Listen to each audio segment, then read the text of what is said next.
तो आज हम सुधा मूर्ति जी की एक बहुत ही खूबसूरत और जानी मानी कहानी पर बात करने वाले हैं। कहानी का नाम है how I taught my grandmother to read, यानी मैंने अपनी दादी को पढ़ना कैसे सिखाया। सच बताऊं तो ये सिर्फ एक साधारण कहानी नहीं है।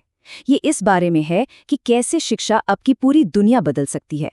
तो चलिए बिना किसी देरी के इस कहानी के सफर पर चलते हैं।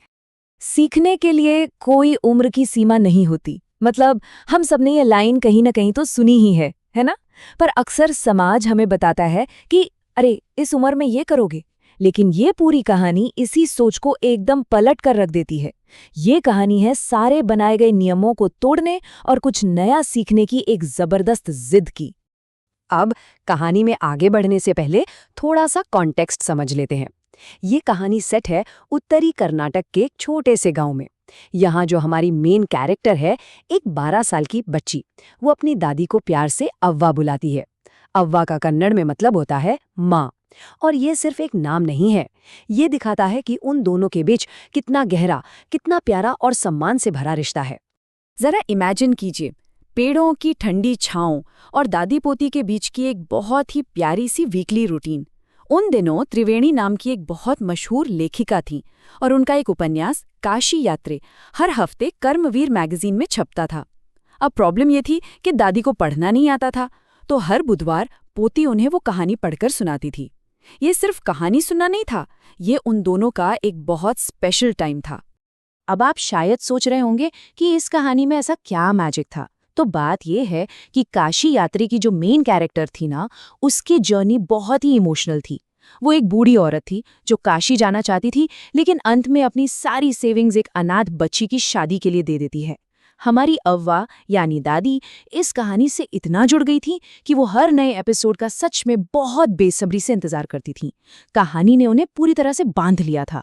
लेकिन यहाँ एक कैच था, एक सीधा सा कारण और उसका असर। कारण ये था कि दादी कभी स्कूल नहीं गई थी। तो इसका असर क्या हुआ? असर ये हुआ कि वो अपने इस फेवरेट नॉवेल के लिए पूरी तरह से, मतलब 100% अपनी पोती पर डिपेंडेंट थी। जब तक पोती कहानी नहीं पढ़ती, दादी को सस्पेंस में ही रहना पड़ता था। ये एक प्यारी रूटीन तो थी, लेकिन इसमें गहरी बेबसी भी छिपी थी। फिर आता है कहानी में एक ट्विस्ट। एक बार पोती एक हफ्ते के लिए पास के गांव में किसी शादी में चली जाती है। अब टाइमलाइन देखिए, मैगजीन हमेशा की तरह आती है, लेकिन उसे पढ़ने वाला कोई नहीं है। 1 दिन, 2 दिन, 6 दिन बीत जाते हैं और मैगजीन वहीं रखी रहती है।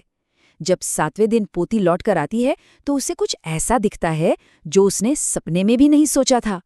जरा रुकिए और सोचिए, एक 62 साल की सुलझी हुई मजबूत महिला, जिसे कभी किसी ने मुश्किल से मुश्किल वक्त में भी रोते हुए नहीं देखा, वो आधी रात को क्यों रो रही होगी?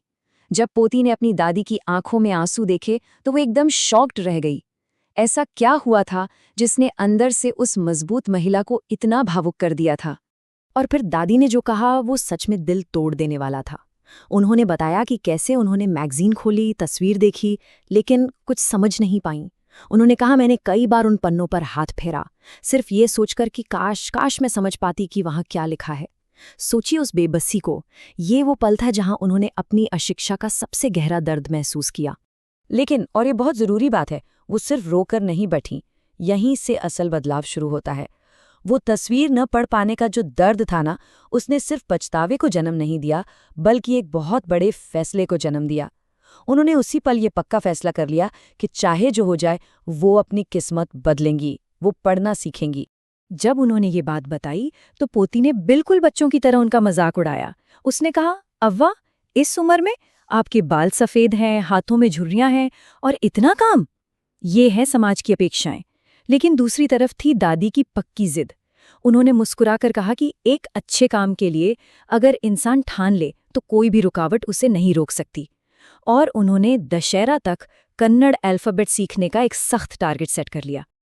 और फिर क्या था? शुरू हो गई उनकी ट्रेनिंग, बिल्कुल किसी फिल्म के ट्रेनिंग मोन्टाज की तरह। उनका रूटीन एकदम फिक्स था।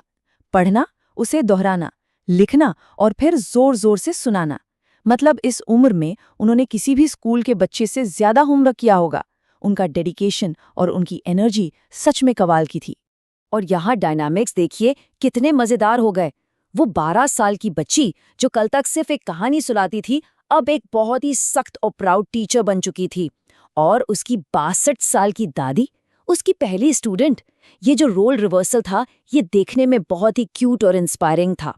फाइनली वो दिन आ ही गया, दशहरा का दिन, सरस्वती पूजा का दिन, जिसे विद्या का दिन माना जाता है।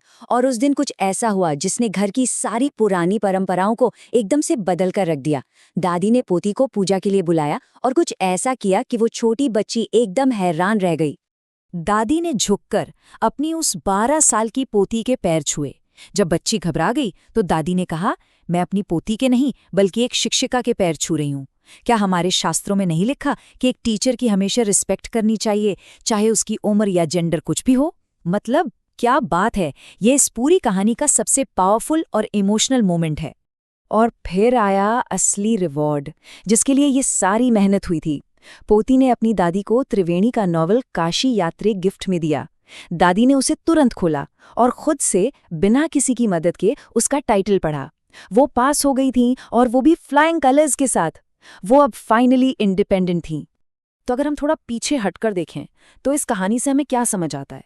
पहला, अगर आप ठान लें तो कोई भी रुकावट आपको रोक नहीं सकती। दूसरा, हमने देखा कि पढ़ लिख ना पाने का मेंटल और इमोशनल बोझ कितना भारी होता है। और सबसे बड़ी बात, शिक्षा आपको जो आज़ादी देती है ना, उसकी कोई कीमत नहीं है। नॉलेज हमेशा उम्र से बड़ी होती है और उसी का असली सम्मान होना चाहिए।